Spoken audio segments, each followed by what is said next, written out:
Kyle Tierman here. I'm in Cape Town. I was the only journalist in northern Nigeria. Not an adventure until you get lost in Tijuana. If you get caught inside by a giant wave, you feel really alone. I love the adventure of waking up and not knowing what will happen and that being my job.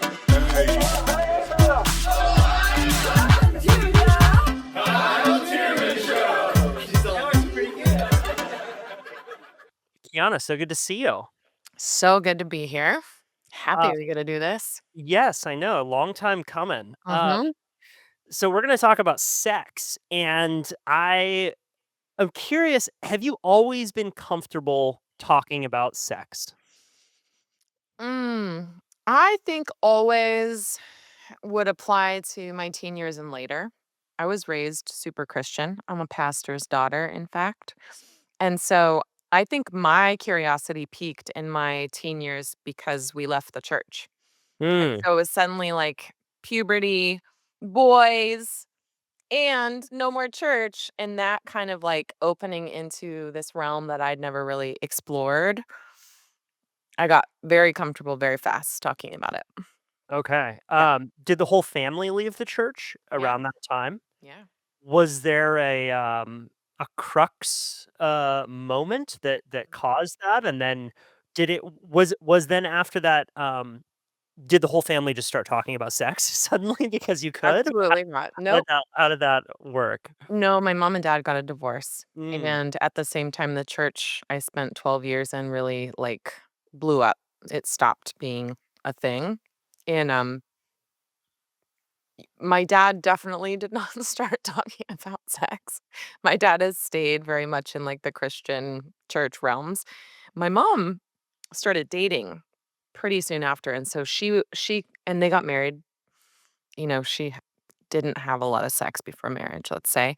So they got divorced, and she went straight into like what I kind of think were similar to teenage years. mm, I was 13. She was kind of feeling 13. sure. We dated for a long time side by side. Lots of This weird. is a really interesting concept that I have talked about more recently, and it came up from a meme that I saw. It's like this it's a funny female account, and the meme was ladies, don't skip your slut phase. It'll come back to bite you later on. Yeah.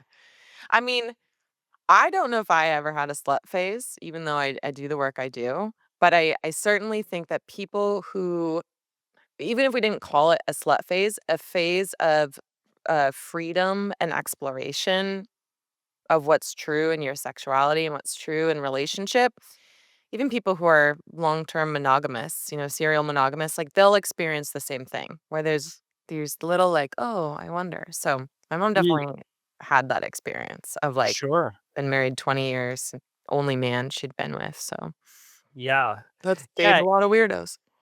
I it this this is a maybe a strange comparison, but it in some ways feels like getting married to the only person you've ever had sex with is a little bit like getting famous at an early age, where your identity is defined by others before you can become a personality yourself.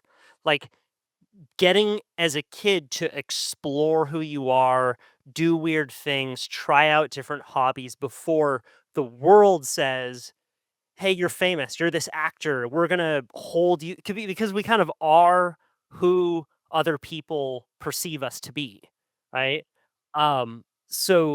I do think that there's a similarity there about like being able to um experiment with sex throughout your teens and your 20s to even identify what it is that you Mm, like. mm. Yeah, I think that's a really interesting analogy. And I would say spot on. Mm, Is that and this goes across the board, when your sexuality and your pleasure and your experiences are entirely defined by and activated by others, you will always rely on other to fulfill you. And if you don't have that seed of knowing inside of yourself of what's possible in your body, of the depths you can go, of the pleasure you can go, of what you desire, if you don't have space to explore that, it's constantly externalized, you're fucked and not in the good way, you know? Yeah, fucked and not in a good way. Not in a good way. Um, yeah, I mean, it is a process of getting to know yourself, right? Sex tends to be a very externalized subject just because everyone's so I mean, it is also like fame in the sense that um sex sells culture, right? It becomes depersonalized very quickly, right? If you can Because we're starved for it. right, you can if Yeah. you can use sex into a product, you'll sell more of that product. Like, talk about really depersonalizing it. You're infusing sexuality into an inanimate object, and then you expect people to have a strong sense of their own sexuality even without being in relation to another person. Um, so what would you say, after you left the church were some big aha moments, like some things that that felt like real steps into adulthood from a sexual standpoint? And that could even just be concepts that you had no idea about that then really helped you move to that next stage. I obviously have a woman's perspective on this, and I think my first real, like, holy fuck moment of being able to connect fully with my heart and my sexuality was in college, actually. And it was when I shaved my head and I, for 4+ years, only dated women or female bodied folks. And there was something, my whole life growing up as a teen, like I was beautiful and I was desired and I was desirable. But it really was for my beauty. And because of that, like when I shaved my head and I stopped getting male attention for the most part, there was this thing that started happening that was like, oh, my value comes from such a deeper, different place. Such a deeper, different place. And that really was the thing that started turning the coin for me. And I think it's relevant because so much of human history, particularly recent human history, women have been valued for their looks. And we want them for their looks and they're so mesmerizing. They're so great. Like it's really like the way we consume beauty and desire beauty, that's a natural part of us. But the way that it's like kind of placed on this pedestal of the highest value and the way that it is mass produced, let me say, or the way that it particularly for women, we're forced into these little boxes to believe that this is the way that beauty looks, really doesn't allow us to track truth in ourselves, really doesn't allow us to feel our value, really doesn't allow us to go to these rich, like incredible places that live inside all of us. And so that I think is actually like the seed and the seat of my own personal sexual awakening was like going to the depths of lack of, you know, physicality is my value. And that was late teens, early 20s. And I mean, much more came after that, but we can start there. Sure. Mhm. Um, this did you become a cooler person? Oh, unquestionably.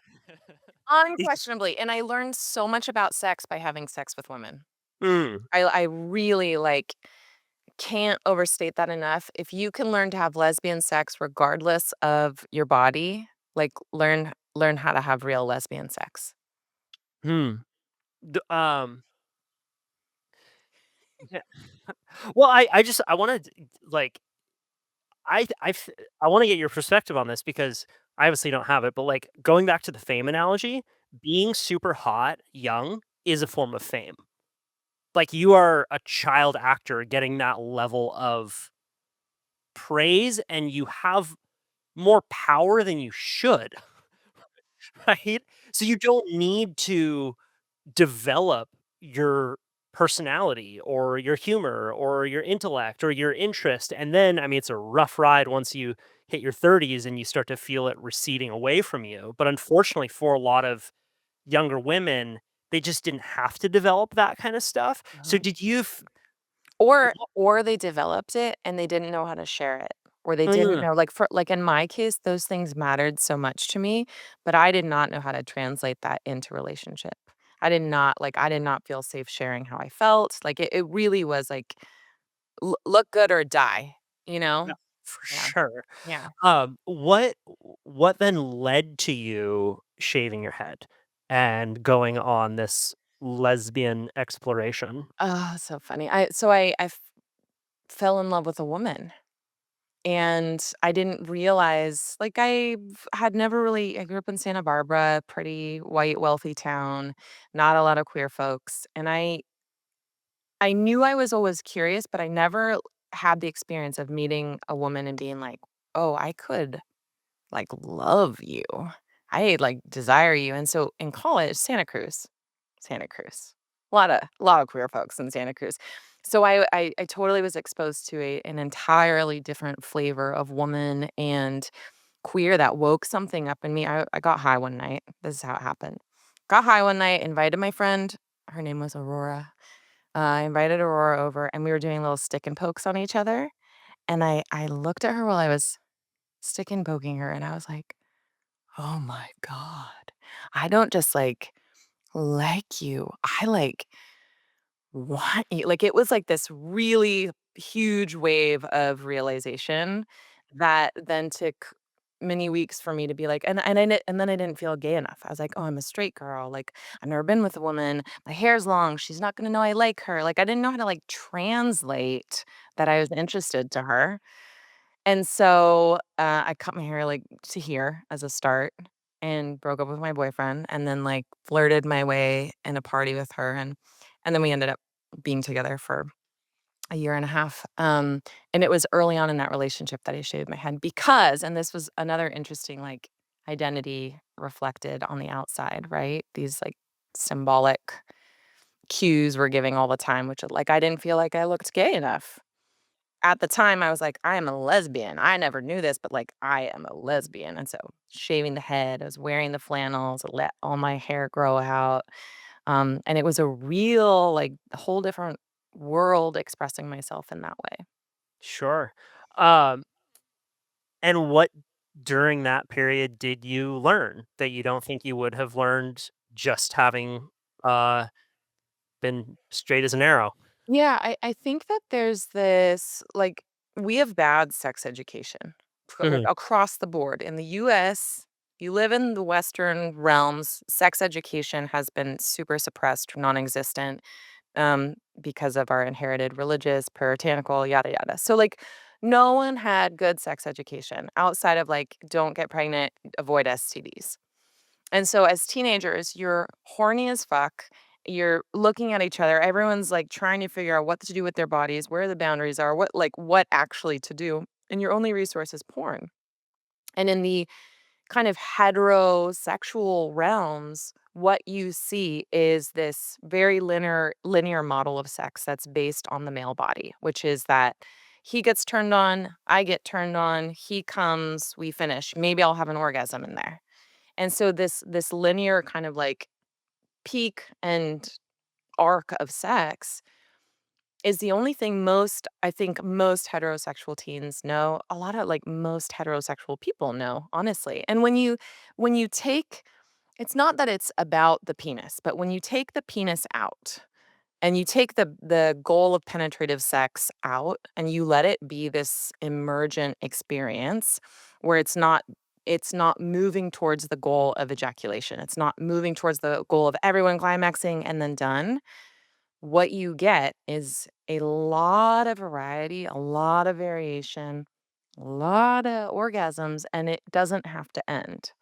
And you can go from like I feel like in the hetero world that it's like we make out and then we touch the boobs and we wake the boobs up and then we wake the pussy up and finger her a little bit and then like inside and like now I'm warming up the G spot and then she's all warmed up. Maybe I'll go down on her for a little bit. Hopefully she has an orgasm and now we're ready for penetration and boom, here we go. And now it's like and then that's it, right? When you take that when you take that off the table and when you're like, okay, like what wants to happen next? Maybe we're making out for a little bit, but I turn you over and actually I just start like shaking your ass and like biting your ass. And like we're not even thinking about penetration as the thing we're trying to ultimately get to, then it can come and go for long periods of time. You know, you can have penetration and then you go back to oral sex and then maybe even go back to like grinding and not even focusing on penetration. And then she has a clitoral orgasm and then you go back to like, waking her breasts up and then she can suck your dick. And then it's like it becomes this organic exploration of what wants to happen next.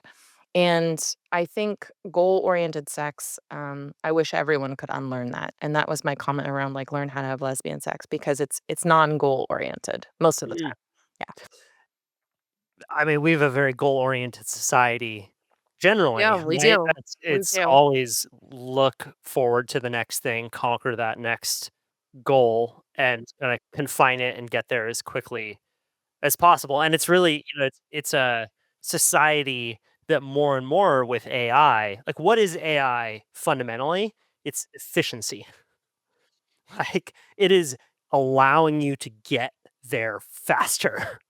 Um, and I do I do think that there's just a huge amount of wisdom in a lot of cultures that are generally more relaxed.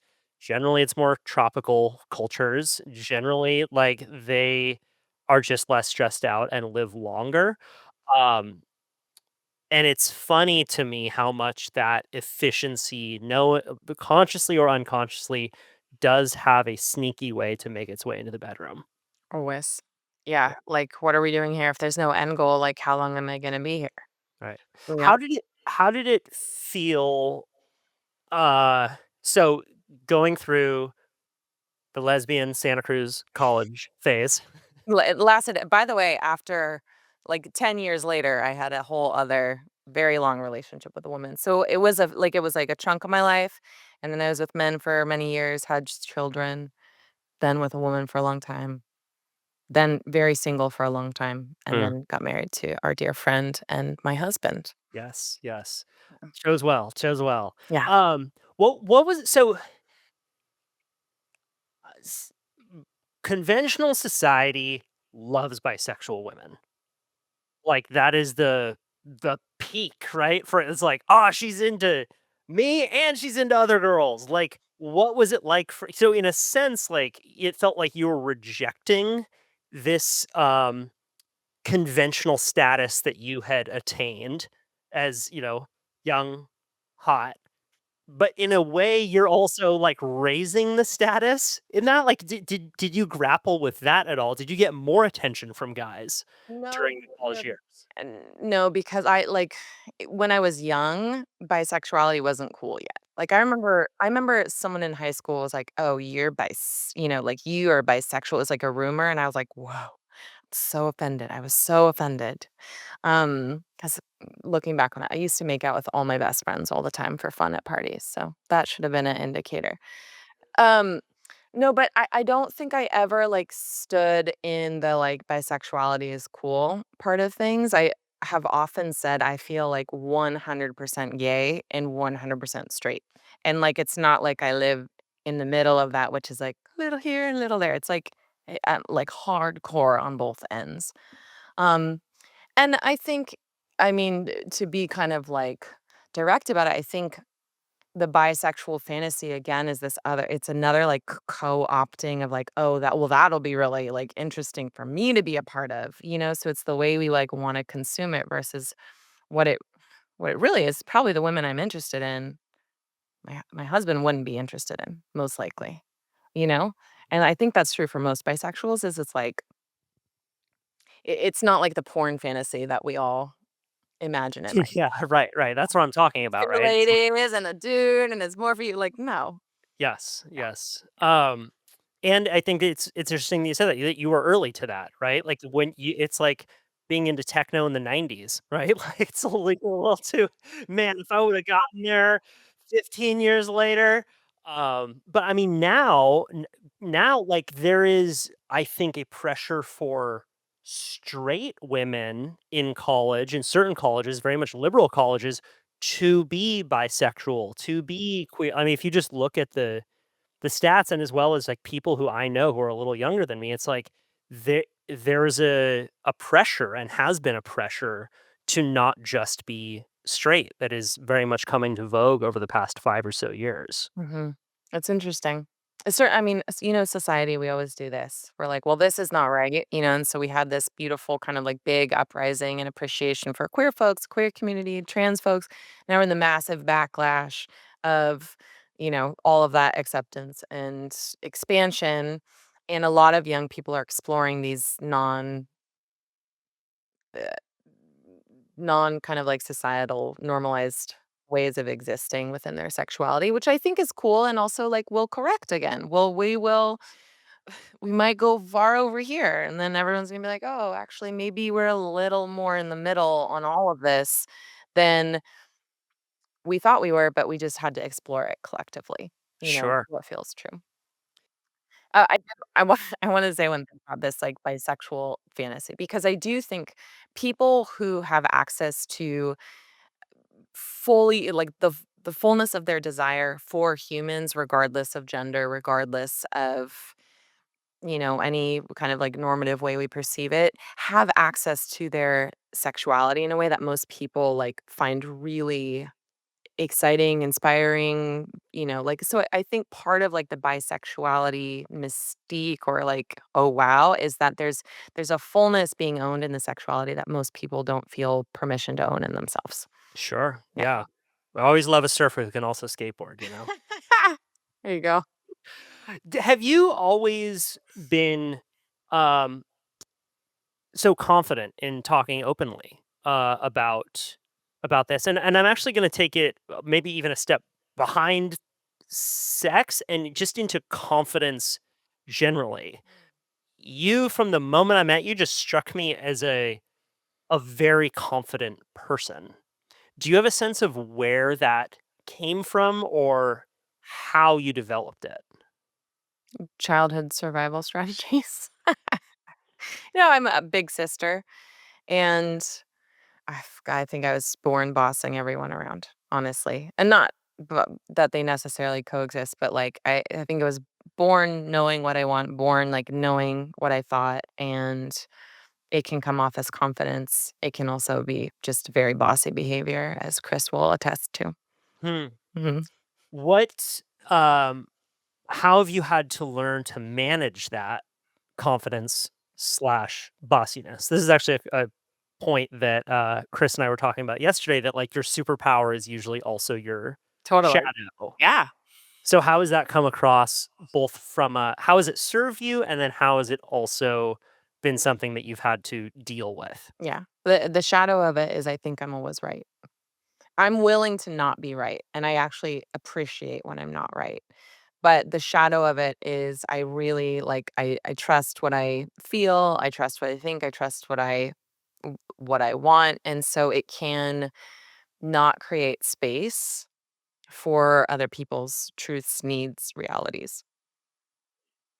And on the same front, like if I'd say the other shadow of it is like I often will either feel like I'm taking up too much space or too much time, um like on podcasts or when I'm teaching, like I'm fast, I'm fiery, it comes close, like I can fit, fit, fit, fit, fit, fit, fit. And not everyone functions like that. And so I do feel like one of the things I've really had to learn how to do is hang back and wait and like see what else wants to emerge without jumping in and being so kind of like front body fast. Hmm. Have you had any mentors that have really helped you come to understand how you can be talking about sexuality in the most helpful ways? Any big lessons that you learned when it comes to what you do professionally now?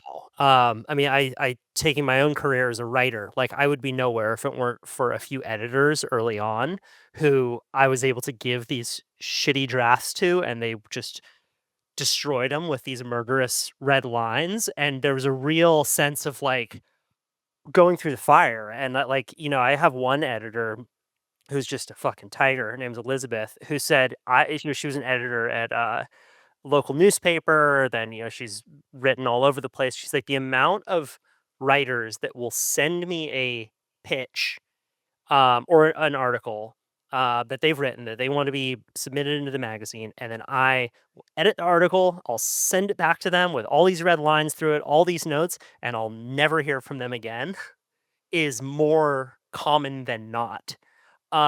So what for you in your own career, what were a few of those um, lessons, humbling moments, people who you felt really helped you level up? Yeah, it's a really good question. And on that note, I saw something the other day that said a person's capacity to take feedback, it directly relates to their level of maturity. Like if you can't offer someone feedback and they can't take it, like It's beware.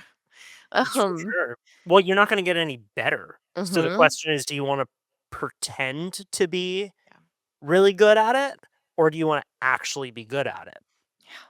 Yeah, it's great point. So I've had teachers probably since college that I've sought out. I don't know if I've ever been without the oversight of a teacher, spare the first 2 years of both of my kids' lives. And that is something that I think has, like, kept me on my learning edge and kept me in the humility of being a student and not being an expert. And God, we are in an age of experts, a sea of social opinions and experts. Yeah. And that They always clap before the video. They're like, "Clap. I'm gonna tell you about crypto. I'm 22."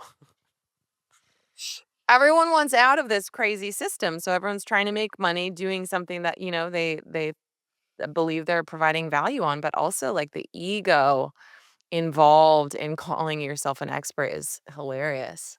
Um, so I think teachers keep you humble. The right teachers will always keep you humble and show you your ass. And I've had many of those. One, my current teacher, I mean, John Wineland and Kendra Kunov, I've been in their program now. It'll be 6th year. I'm super senior.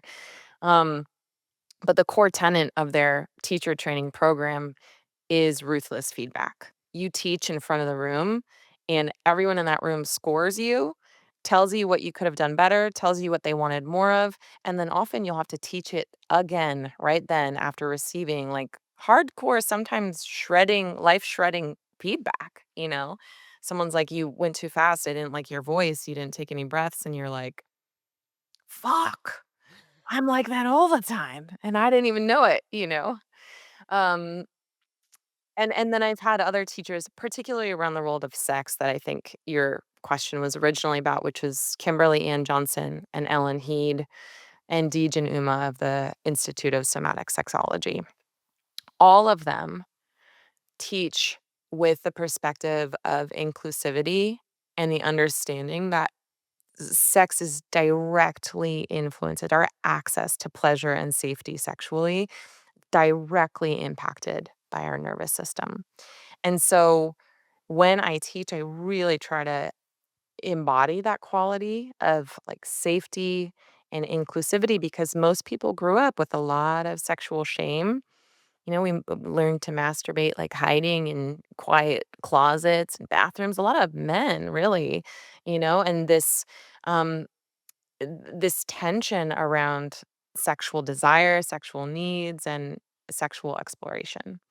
So I think the biggest thing all of my teachers collectively have taught is what do you value and what do you want to transmit in your teachings? And for me, that's like it's safe here, it's beautiful here, and it's confronting because we're running decades of pattern in the way we have sex. Yeah. When it comes to offering a partner feedback, so one thing that I wanna just, like, let's zoom out real quick. Most people, most of the time, they meet, they've got all these crazy pheromones, they fuck like crazy for maybe the first year. It's insane love. All of a sudden, vibrant sunglasses get taken off. It starts to feel a little dull, but now you're married and you are just having less and less sex for the rest of your life until you just become roommates. Um, I once heard you you have a jar and you put a marble in every time you have sex for the first year, and then you spend the rest of your life taking out those marbles. That's so sad. Um, So sad. and and pretty commonly, people will just say the same things to each other. They'll do the same things. It's like knowing three dance moves that you learned in junior high and never moving beyond that. Um, for fear that you're going to offend them, right? So, do you have any? In some ways, this feels like the foundation of all improvement is how to give feedback to your partner, so that anything can change at all. Do you have any scripts or recommendations that you found that are really helpful to just enter into these kinds of conversations with a partner? I have so many things to say about this, so I'm gonna answer the real part of your question first so people can have this. Often it's really simple. And in the moment sexually, it can be hard to give feedback, can be hard to have access to your voice and your needs. So usually I recommend couples take time outside of the actual sexual experience to have a discussion. Discussions often aren't sexy. They make us feel a little vulnerable. There might be some stuff you have to chew on, but you can frame it up like this. Hey, our sex life matters so much to me. So much to me. And I'm a really curious person. I have a lot of desire, a lot of pleasure, a lot of things I want to share with you that I'm not quite sure ho- like how to do or how to get there. And I know you probably feel the same way. So would you sit down with me? Can we talk about our desires? Can we talk about what we're craving? And then inside of that, so that's your invitation. And then inside of that conversation is here's what I'm loving, here's what I would love more of. Both of those stem sentences set you up with positive feedback and curiosity. You're not saying, "Hey, I don't like when you do this. Hey, this sucks. I don't like how you touch me here." You're literally saying, "Here's what I love, and then what I want more of is an invitation, like a calling into um, more connection and more satisfaction with your partner."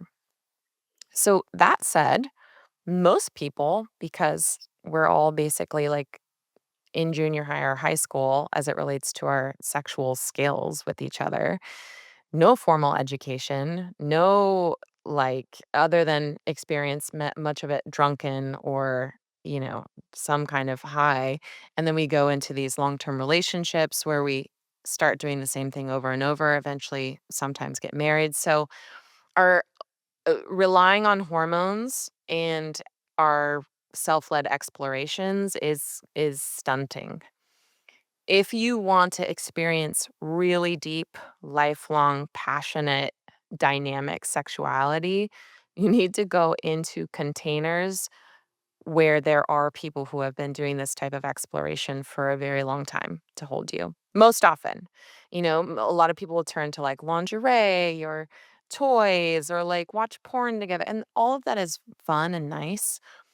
But there are phenomenal lineages that can teach you how to breathe, how a woman's body works, how the female body works, how for a man, how to retain your semen, how to have multiple orgasms, how to find such transcendent states together that you're literally just in the field and you could stay there forever and ever. And that's not the kind of sex everyone wants, but to feel deeply fulfilled, there has to be a sense of excitement. There has to be this kind of tug of, I don't know what's going to happen. And so if you find yourself avoiding sex because you're like, I already know what's going to happen, and I just really need to get off like that, that's a signal to be like, where can I start to learn about this space in a much deeper way? The other thing I'll say is because of the way that both men and women were raised to understand their bodies, particularly their genitals. Even if you're with a partner and you're inviting these kind of conversations, we won't know what we're wanting more of. We just want something a little bit different, but we won't know how to describe it. And that's where it makes sense to, like, again, work with a teacher, work with a coach, work with someone who has experience around the embodied teachings of sexuality, not just a sex therapist, but someone who's like, yeah, guess what? Here's how you can help her find her G spot. And there might be scar tissue there. There might be numbness. There's all these cool modalities that can really enrich the Right. experience. And just as a little shout out to you, what are your I know that you do retreats, I know that you do Yeah. live sessions. What are those called? I do all sorts of stuff. Right now I run a women's program, but I have 2 online courses. One for women who really want to explore this hands-on pleasure activation in their body called the Rose Map, and then Chris and I teach one called Love on Fire for couples. Mm. Yeah. What are the big misconceptions about penetrative versus clitoral stimulation? Yeah. So so many, again. I talk about this for a long time, but in a lot of more ancient comprehensive texts about the female body, the clitoris is the gateway to deeper intravaginal orgasms. And it doesn't mean it's a lesser orgasm. I hear people saying that all the time, like, oh, like go for the G spot or the cervix over the clitoris. No, you need all of them. They all function together. They're all part of the same network of erectile tissue. But I think the greatest misconception is that the female trajectory for arousal looks and mirrors the trajectory for male arousal. For men, it's usually like you can see when someone is very aroused. Aroused is like physical erection. And one thing I want to normalize for the You guys, can see it through the gym shorts. yeah, Can't hide it. but something that's important for men to know about their bodies is like having an erection and then it softening and then it getting hard again and then it softening throughout a sexual experience is okay and is a normal part of your own fluctuating experience of desire. Which, if you go into extended lovemaking sessions that last longer than like 15 minutes, you're probably going to experience some fluctuation. And that is like okay, it's normal. There's a lot of shame there for guys around it. For women, so let's say like guys can get turned on in like a few minutes, right? The cock gets hard, it's there, it's ready. For a female bodied person, it often takes 20 to 40 minutes for her to reach the amount of blood flow needed that would similar like the equivalent would be a hard cock. 40 minutes for all of her network to come online and to be fully engorged. She needs the same amount of blood as you do in your cock. That's one thing. It's distributed in different parts. So as she gets turned on and the clitoris gets its own little erection and the labia swell and she starts to get, sometimes lubrication will be the thing, an indicator. It doesn't necessarily mean her intravaginal erectile tissue is ready yet. And so the G spot, as an example, doesn't have a lot of sensation until she's at the 20, 30, 40-minute mark. So going right in for penetration, if you're like, oh yeah, I want my partner to experience intravaginal pleasure, it likely won't happen if you're jumping straight into penetrative sex. And then secondarily, often she'll need a combination of G spot and clitoral orgasms. 80% of women, I believe, is the statistic. 80% of women to have a G spot orgasm from penetration need some level of clitoral stimulation to help facilitate that. It's called a combo orgasm. So I think like those are the kinds of things that's just like, it's very anatomical information that can totally change the experience that your partner's having, Sure. you know? Yeah. Yeah. The, the And then Andrew Huberman of penises and vaginas. yeah, exactly. And then we can talk like there's other zones too. There's the AFE zone, there's the cervix, there's the K spot, all of that. Like the whole vagina can become a very, very, very orgasmic place if you spend the time familiarizing with how all of these different areas come to life and want to Mm, be stimulated. sure. Yeah. Have you heard of someone named Nina Hartley by chance? So Maybe. she was like a very early porn star who's now become sex educator. I did this co-created this satirical awards show a few years ago called the Motherfucker Awards with my friend Chris Ryan. He wrote the book Sex at Dawn, and the basic idea was that we would celebrate corporations that fucked Mother Earth. So the most polluting corporations, we would do this Academy Awards style show, and then we would get famous comedians to go up on behalf of, ExxonMobil, JP Morgan Chase, the Sackler family. And we didn't end up booking her, but we were going to book Nina Hartley um, to present one of the Motherfucker Awards.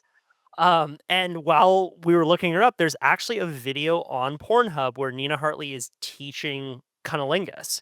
Like most of Pornhub is not very educational, but you can type in her name and it's like this wonderful 30-minute video of her just like breaking down a lot of these concepts that you are talking about. I found it to be very helpful. Go Everyone, Nina Hartley. Nina Hartley on Pornhub. Yeah, go blow that Um, video up on Pornhub. uh, so what that was very helpful. I'm happy that we got into that. What do you what would you say to newer mothers around sexuality? What do you think newer mothers and newer fathers as well should know more of? Because I think it's you have 2 kids, and you've clearly kept sexuality has not taken the back burner, in your life, and I think that that's another normal cultural, step that people kind of you just, you know, forget about it, or you just don't it seems like you don't have time for it. What was your experience with that, and what would you say to newer mothers, newer fathers, within the context of maintaining sexual, vitality? It's so funny because as soon as you become a mother, like culturally, mothers are unsexualized. You think like the Virgin Mary, the mother, like all the stereotypes, archetypes of mother, hardly any of them include any sex. Yeah, And so, Stifler's mom is the only one. yeah, and then you think about her and she was like horrified. Right. Not horrified, but like Outside. horrified Yeah. in the movie and like or milfed. And I think this is important because culturally, like women do and mothers do really experience a huge shift in what happens in their body post birth. And so for couples going into parenthood, that first really 2 years likely will rock your sex life quite a bit.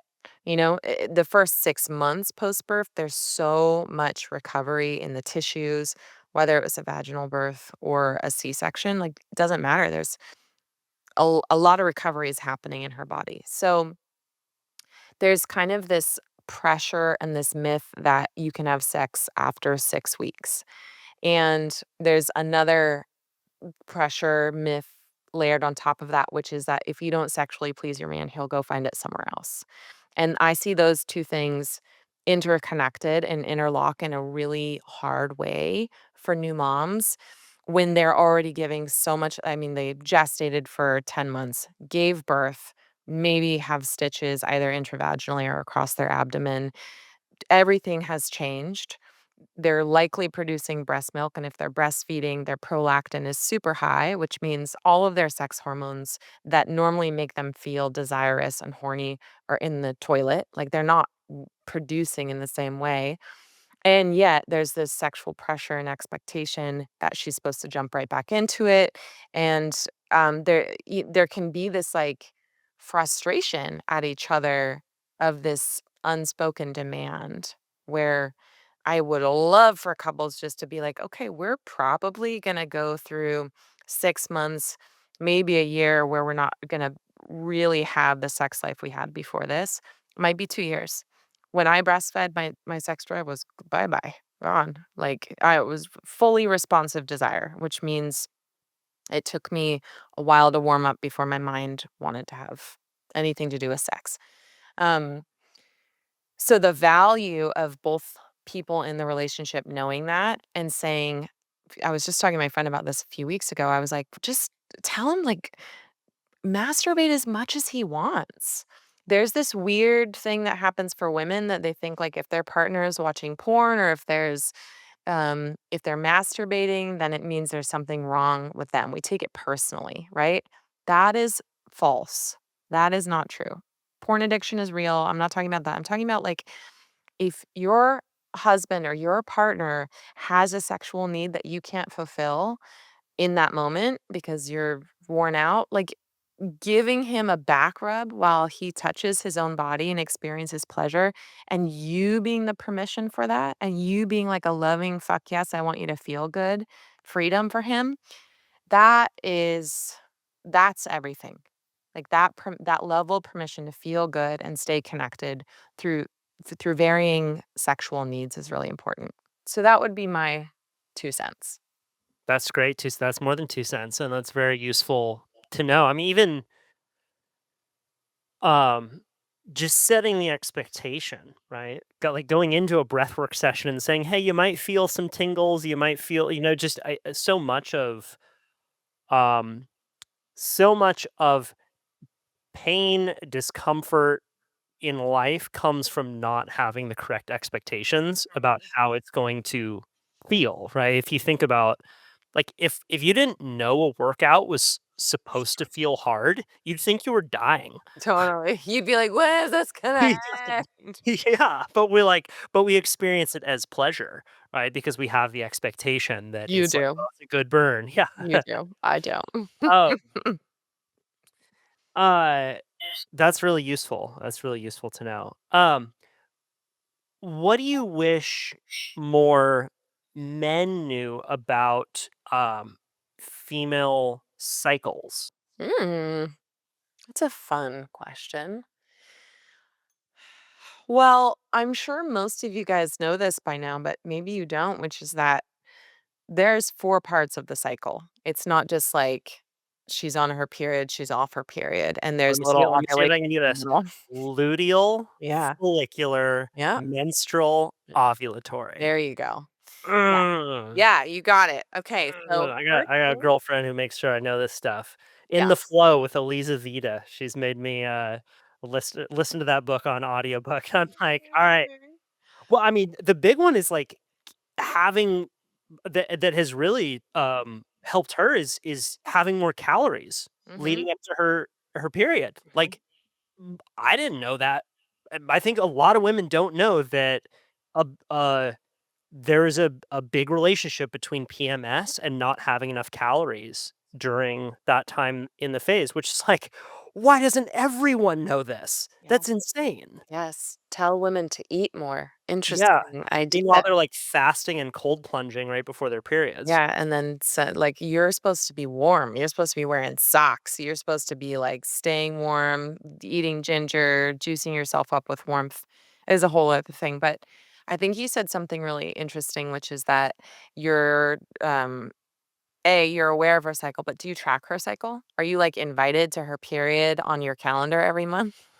We haven't gotten that far yet, but I do have a calendar behind me, so maybe I should put a little red dot It is back there. fun because you can almost always track. Even if she doesn't, like, get hardcore PMS, that week or 2 before the period, things really shift hormonally, and it will really impact how she shows up in the relationship. And one thing that we should all dispel is that, like, PMS is the crazies. PMS is not the crazies. PMS is a level of truth and reality that has existed under the, um the layers of caretaking that we normally do. And so while they may come up in, like, bigger emotional waves and sound and more intense, they're actually very, very valuable nuggets that reflect something like a need or a desire inside the relationship. So I think that's important. The second is, like, having it on your calendar, you can kinda steady yourself. Again, you have these expectations of, like, maybe she's gonna be a little more sensitive during this week or two. Maybe she's going to need more rest. Maybe I'm going to be able to not like know what's going to happen. And if you study yourself in that time, like that's such a gift for her to just be able to be in the like my body is constantly changing and my man holds steady and knows that and is tracking me. It's a really beautiful thing. But luteal's the one. So ovulation, that's like peak usually for women, it's like peak horniness, full, fertile, ready to mate, ready to play biologically. And then after that, all of the hormones start to shift again towards the period, and those changes really can create some challenges. Hmm. Mhm. How do you recommend women and men face those challenges with grace? Because I think that there's a really nuanced conversation that we need to have around this. Because on one hand, um, some people don't want to admit that there are emotional changes that go on for women month by month because they believe that they'll be taken less seriously. And we have a huge history of sexism in many cultures. So it's very understandable why we wouldn't want to admit that women are different than men in any respect. Far on the other side of that is I get to be a totally crazy bitch to you, and you can't do anything about it because this is who I am, which I would equivocate to well, I would equivocate to a guy punching walls and saying, "Well, this is part of my masculinity." Absolutely. And I just feel this anger, Yeah. so you're not letting me be my full self by Yeah. snapping and, like, no, we like, that part of us is in a lot of men, and, like, there are healthy ways to deal with it, and there's also and I think that your lovely husband is, like, honestly one of the best people I've ever met at, um, m having a healthy relationship with his masculinity. Like, he's seriously, like, my totem when it comes to someone who is a fucking badass and also, like, works with that really powerful energy in a very mature way, and I had the chance to, go to his bachelor party. I had uh, Eli, Burrell on the podcast, who was kind of the guy who led us through this men's group workshop, which was really, like, it was a profound experience for me because it very much was about how to manage masculinity in a culture that doesn't have a lot of healthy outlets for it. So what's your version of that? What do you think what have been some of the healthier ways that you've been able to dance with that energy from a female perspective? Yeah, I think the two examples you gave of like either writing it off as, oh, it's her period, like even if let's say Chris came to me and said something like, oh, no wonder, like the no wonder you've been so cuckoo. It's your period. We scapegoat on the period or the hormones without actually validating the truth of the experience and the feeling. So in all scenarios, even if it's the other scenario where she's like a crazy bitch and taking it out on you, in all scenarios, the feeling is real. And when we honor the feeling and then take self-responsibility, like you can be as emotional as you want, but if you don't have self-awareness about your impact, like it is abusive behavior. It is. Like you got to get a hold of that. It doesn't mean hide it. It doesn't mean stuff it down. It doesn't mean not show your partner how you feel. It means do it in a way that is safe. That's not creating more harm. And for a lot of people, that's just a practice of how to reveal emotions without blame and reveal needs without, projecting all over your partner. And that's a whole other like lifelong practice of self-awareness. Yeah, I think Are that's there any specific practices that you have found to be helpful? Um, The female equivalent of kettlebell swings. Yeah, so all of it, like everything we're pointing to is really nervous system capacity. It's our capacity to be with big emotion, either her big emotions or her with her own big emotions. And that's a reflection of our nervous system, being able to say like, yeah, I can sit in this safely and not feel entirely threatened by it.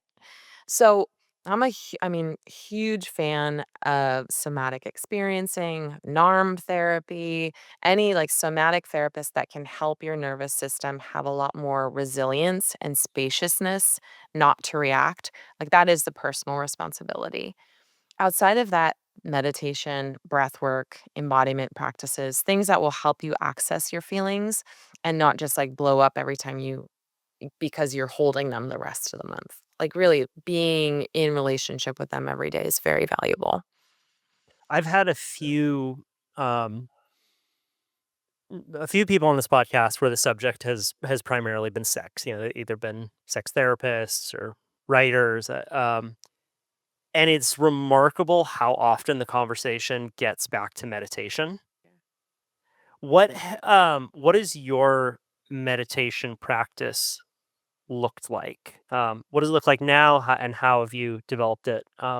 If that is, has been part of your path. Yeah. Big time. Well, you look at lineages like Tantra as an example. In some parts of the tantric tradition and practice, sex becomes a yogic meditation. It's a partnered yogic pathway. And so the reason we're pointing back to meditation, the reason we're pointing back to breath work, the reason we're like pointing back to all of these kind of core principles is because they're about embodiment. And I don't necessarily think that the kind of meditation where you're like, trying to dissociate from your body and needs like it is applicable to the situation, other than when you meditate, you create spaciousness. And what thrives inside of spaciousness is truth and connection in the present moment. And a lot of people have a really hard time being in the present moment sexually because shame is coming up and performance anxiety. And am I, did I do the dishes? Or like, is this feeling? And there's so much mind chatter that it really distracts us and does not allow us to be in the experience of pleasure of the body and the true connection. So meditation for like calming the mind and creating inner spaciousness is vital if you want to be a good lover. Hands down. Particularly, like, in the lineage I'm trained in, which is highly focused on sexual polarity, which is an aspect inside of tantra. If you wanna be able to hold the masculine pole, which is consciousness itself, spaciousness, stillness itself, to be the witness of, like, the, incredible amount of pleasure that can run through her body, you have to have that cultivated in your breath, in your posture, in your ability to, like, receive all of it and hold all of it without being blown out or overwhelmed, or blowing your load, really, like, coming really fast. Um, and on the opposite end of that, I think another practice that is really, really good for everyone, doesn't matter your gender, doesn't matter your sex, is having a relationship with your pleasure that's non-goal oriented. So a lot of men will masturbate as quickly as they can to get it over with, to kind of like, okay, I'm done. And what happens is that directly translates to how you show up in the bedroom and how long you can sustain yourself sexually. And so building this capacity to be with pleasure where you're not like going from a 1 to a level 10 in 5 minutes. You're going from a 1 and you hover at 6, 7, 8, and you come back down to a 3 and then go back up to like an 8, and you really then get to start cultivating the edge of your orgasm so that you're in control of it. That's a huge practice. And a lot of men have a weird relationship to pleasure. Like they can't feel a lot of pleasure unless it's very intense stimulation. And so to soften your body into receiving is like, oh, it's so healing and so good. And for women too, same thing. No goal oriented solo sexual touch. Fuck yeah. Yeah. It's hard to run a marathon if you only run in sprints. Yeah, exactly. You got good analogies. Yeah. I've so enjoyed this conversation. I think it's just incredibly valuable work that you're doing, and sex is so fundamental to the human experience, but we've relegated it to this weird thing that it really isn't. And I find that you do this work in a very fun way. There's a lot of humor in what you do, and there's just a lot of shamelessness. I say that in the best way possible. So I really appreciate the way that you are going about it. I think it's really helpful. So I just encourage you to keep doing it. Thank you. I have so much fun. Yeah. Is there anything else that you want to leave all these lovely virgins with? Um, Something to think about, to ponder more of as we are all heading off into the rest of our day. Yeah, there's one myth that persists for men that I just think we really need to dispel. And it's this discussion that like size, like being a size queen, or that size matters, or that like your partner's sexual pleasure is directly tied to the size of your dick. Like that is as a half of my life lesbian with no dick in sight and immense sexual pleasure experienced, I can absolutely say that size does not contribute to pleasure. It's, of course, how you use your body, but really, it's the quality and depth of your breath and the quality and depth of how much you can inhabit. This is going to sound a little woo, but how much your energy can be down in your lower body in the energy of penetration itself. So, like, if you felt it doesn't matter the physical size, but if you can imagine penetrating your partner with a cock that's like 10 feet and it goes all the way up her entire central column, all the way up to her throat, and you're pushing yourself into her in that way, she's done for in the best way because penetration is very much an energetic experience as much as it is physical. So learning how to use your body and your breath to open her with penetration, your capacity to do that has very little to do with the size of your dick. Hmm. Yeah. Goddamn. Nah, I'm happy you brought that up. I think that I mean there are a lot of CEOs that are doing really fucked up shit in the world right now because they probably got little dicks and And they feel it. Yeah. they feel it. Yeah. Like, The equivalent of their self-worth based on their size. fuck it, Mark Zuckerberg has got a tiny dick. Donald Trump's got a tiny dick. Like, it's so fundamental to insecurity, and there can be one experience early on in a guy's life where, because the truth is that um a lot of women don't want to be with a guy who has a small dick. Like, they'll go on a couple dates and then they'll be like, oh, like I was in the past, I was with a woman who said, she was like, I was with a guy before this who would always say, like, oh, I go on these really like great dates with women, and we'll start dating a little bit and then they'll always dump me. And she was like, it's because he has a little dick. Like, it's like it feels so bad. Like, it's just this really hard truth. But like, a lot of women go around with the idea that they would never, no matter who the guy is, they wouldn't be with a guy who has a little dick. Yeah. So, like, I think that this conversation should probably, it's important for both men and women, Oh, 1000%. right? 1000%. Yeah. Yeah. Yeah. And it's heartbreaking, right? Totally. That It's like it it's like a fucking disability that it people don't like talk about in society, but it's like drives life decisions for guys in a very real way. yeah. Yeah, and can you imagine, like, for the women listening, can you imagine I mean, it happens all the time, like, with our physicality, like, I would never date a girl with X, Y, and Z physicality, you know? And so it really does go both ways. And like anytime anyone's shamed for a body part or a way that they had fucking no choice about, just be really aware of your impact on how you talk about those things because it perpetuates cultural mythologies that really have impact on people's lives. Yeah.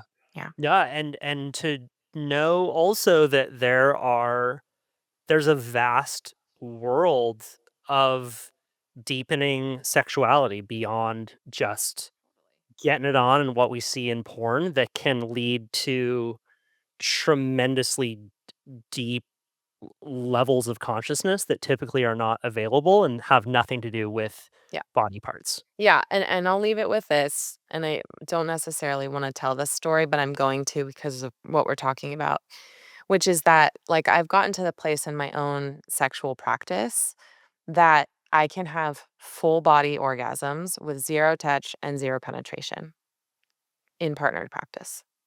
Like, that's just what's possible for everyone, and so to equate the ultimate, like, goal-oriented sex to the sex we've been taught, like, is the pinnacle of all experience just isn't, like it's not reflective of our actual sexual capacity.